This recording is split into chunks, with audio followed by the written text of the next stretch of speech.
যোৱাকালি আৰু আজি আমি ৰাজ্যত ৩৯খন সম জিলাৰ কাৰ্যালয় আৰু সম জিলাৰ উদ্বোধন কৰিছোঁ। এই সম জিলাৰ কাৰ্যালয়সমূহে ৰাইজৰ দৈনন্দিন কাম কাজসমূহ সুচাৰুৰূপে সমাধান কৰাৰ ক্ষেত্ৰত এটা বিশেষ ভূমিকা পালন কৰিব। প্ৰতিগৰাকী সম জিলাধিপতিৰ ক্ষমতা আৰু তেওঁলোকৰ যি অধিকাৰ, সেই অধিকাৰসমূহ মহকুমাতকৈ বহুগুণে বেছি হ'ব আৰু প্ৰায় জিলা আয়ুক্তৰ সম পৰ্যায়ৰ হ'ব। যদিও জিলা আয়ুক্তৰ যিটো জিলাৰ সমগ্ৰ জিলাখন চোৱা চিতাৰ তেওঁৰ যিটো দায়িত্ব, সেই দায়িত্বটো তেওঁৰ লগত থাকিব, কিন্তু মূলতঃ ৰাইজৰ দৈনন্দিন কাম কাজ যেনেকে ৰেভিনিউ ৰিলেটেড কাম কাজ, বিভিন্ন প্ৰমাণ পত্ৰৰ কাম কাজ, বিধায়ক ফাণ্ড, আনটাইড ফাণ্ড, বিভিন্ন ধৰণৰ কাম কাজ সম জিলাৰ কাৰ্যালয়ৰ পৰাই সমাপন কৰিব পৰা হ'ব। ইয়াৰ ফলত আমাৰ প্ৰশাসনিক ব্যৱস্থা ৰাইজৰ ওচৰ চাপি যাব আৰু পৰ্যায়ক্ৰমে অসমৰ প্ৰতিটো সমষ্টিতে আমি সম জিলা সৃষ্টি কৰাৰ বাবে আমি প্ৰতিশ্ৰুতিবদ্ধ। আজি আমি ৩৯খন সম জিলা কৰিলোঁ। জানুৱাৰী আৰু ফেব্ৰুৱাৰী মাহত আমি আৰু যিখিনি জিলা প্ৰস্তুত হৈ আছে সম জিলা কৰিবৰ বাবে, তাতো আমি সম জিলা আমি স্থাপন কৰিম। ভাৰতৰ প্ৰশাসনিক বুৰঞ্জীত ই এটা নতুন ব্যৱস্থা। প্ৰধানমন্ত্ৰী নৰেন্দ্ৰ মোদী ডাঙৰীয়ায়ো ই এক ইনোভেশ্যন ফ্ৰম আছাম, অসমৰ এক উদ্ভাৱন বুলি তেওঁ আমাক বাৰ্তা দিছে। মই গৌৰৱ অনুভৱ কৰিছোঁ যে আমি প্ৰশাসনক ৰাইজৰ ওচৰ চপাই লৈ যোৱাৰ ক্ষেত্ৰত এটা বহুত ডাঙৰ ঐতিহাসিক পদক্ষেপ গ্ৰহণ কৰিবলৈ আমি সক্ষম হৈছোঁ। সম জিলাসমূহত যিটো পুঁজি আবণ্টন দিয়া হ'ব, কেনেধৰণে দিয়া হ'ব বা সম জিলাত পুঁজি নাথাকে।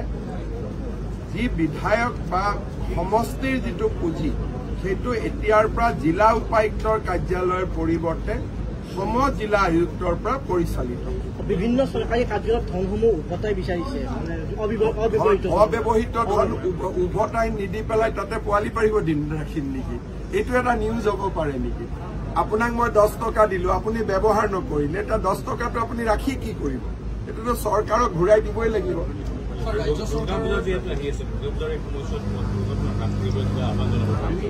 চেষ্টা কৰি আছো। বেছিকৈ আকৌ হেলমেট টেলমেট লগাব ক'লে আপোনালোকে নিউজ কৰা আৰম্ভ কৰে ট্ৰেফিকে ফাইন লৈছে বুলি। গতিকে বুজাই পৰাই আছো।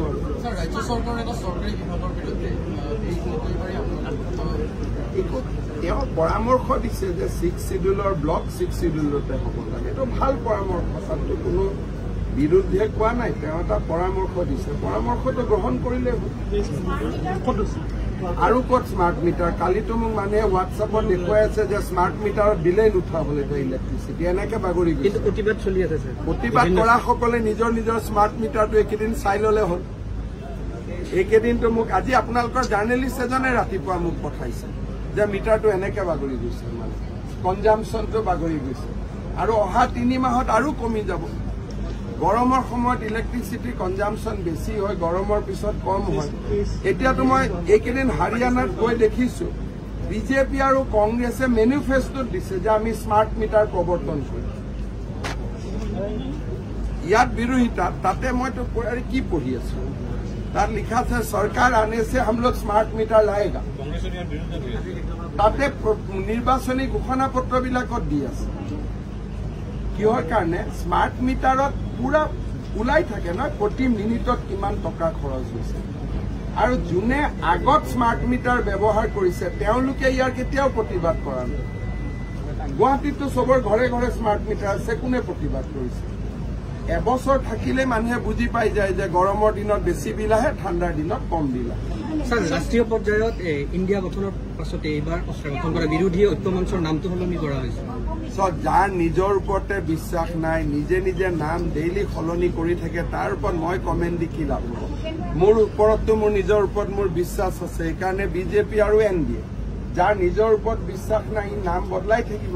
কংগ্ৰেছে দুজনকৈ মুখ্যমন্ত্ৰীৰ পদৰ কথা কৈছে, এইবিলাক কিয় আপোনালোকে মোক সোধে? মই আপোনালোকক কৈয়ে থৈছো যে মোক পলিটিকেল কুৱেশ্যন এবছৰমান নকৰিব, ৰাইজৰ বহুত কাম কৰিবলগীয়া আছে। আজি NIA এটা নেশ্যন ৱাইড কেম্পেইনত জেইছ মহম্মদৰ লগত জড়িত বহুবিলাক উগ্ৰপন্থীক গ্ৰেপ্তাৰ কৰিছে। তাৰে 7জন অসমৰ গোৱালপাৰা জিলাৰ পৰাও আছে। ই আকৌ এবাৰ প্ৰমাণ কৰিছে যে অসমত মৌলবাদীৰ পৰা যিটো প্ৰত্যাহ্বান সি ৰিয়েল আৰু সি প্ৰকৃত। বহুত সময়ত এইবোৰ কথা ক'লে এচাম মানুহে আমাক তুলুঙা কৰে, কিন্তু বাৰে বাৰে প্ৰমাণ হৈ আহিছে যে আমি যি কথা কৈ আছো সেইটোৱে সঁচা। আজি যেতিয়াই NIA নেশ্যন ৱাইড ৰেইড কৰে, অসমৰ এজন নহয় এজন থাকিবই। অসমত যে মৌলবাদী শক্তি সোমাই আছে আৰু তাৰ পৰা যে আমি সাৱধান থকাৰ প্ৰয়োজনীয়তা আছে। সিদিনাখন সোণাপুৰত এভিকশ্যন হওঁতে যিবিলাক শ্লোগান ব্যৱহাৰ কৰা হৈছিল, সেইবিলাকে কি প্ৰমাণ কৰে যে ক'বাত নহয় ক'বাত মৌলবাদীৰ ট্ৰেইনিং এটা বা এটা এক্সট্ৰিম ইছলামিক ফাণ্ডামেণ্টেলিজিম মানসিকতা এটা ক'বাত ক'বাত অসমত নিৰ্মাণ কৰি থকা হৈছে। কচুতলিৰ ঘটনা আৰু যোৱাকালিৰ এৰেষ্ট, এইবিলাকে এইটোৱে প্ৰমাণ কৰিছে যে অসমত অহা 10-15 বছৰ পিছত আমাৰ খিলঞ্জীয়া মানুহসমূহে গভীৰ অনিশ্চয়তাত বাস কৰিব লাগিব আৰু আমাৰ কাৰণে জীৱন ধাৰণ কৰাটো ইয়াত বহুত মুস্কিল হ'ব।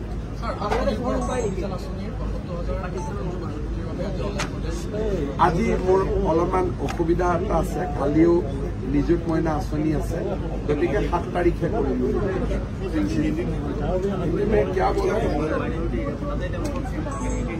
आज हम एक नया एडमिनिस्ट्रेटिव रिफॉर्म किया हूँ। हर विधानसभा समष्टि में एक को डिस्ट्रिक्ट, जिसको हम असमिया भाषा में सम जिला बोलता हूँ, उस कार्यक्रम को हम लोगों ने आज उद्बोधन किया। इस एडमिनिस्ट्रेटिव रिफॉर्म्स का कारण अभी एक असेंबली कॉन्स्टिट्यूएंसी का लोग जिला आयुक्त का कार्यालय में जाने का कोई जरूरत नहीं होगा। उनका समस्त काम कास्ट सर्टिफिकेट से लेके हुए MLA फंड से लेके हुए रेवेन्यू मैटर्स तक ये को डिस्ट्रिक्ट या सम जिला में ही उनका समाधान किया जाएगा। ये एक बहुत बड़ा प्रशासनिक संस्कार है। एक असेंबली कॉन्स्टिट्यूएंसी का जो भी समस्या होगा ये को डिस्ट्रिक्ट लेवल में ही उसका समाधान किया जाएगा।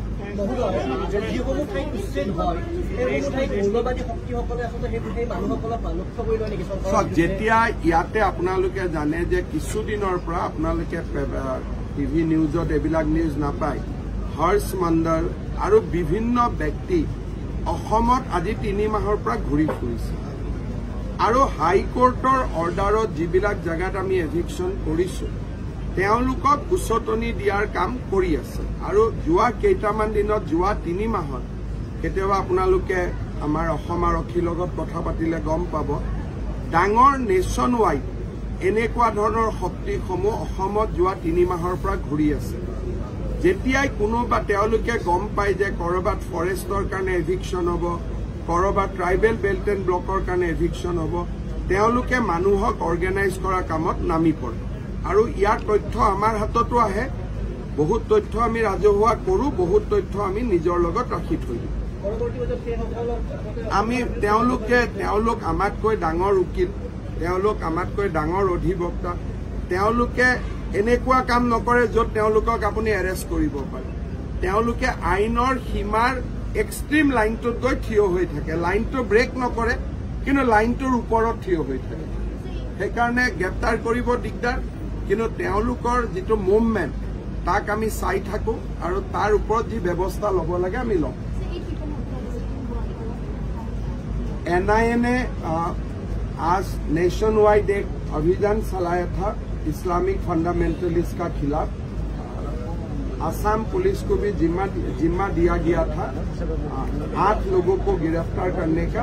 हम लोगों ने उसको गिरफ्तार किया और NIA को हैंड ओवर किया।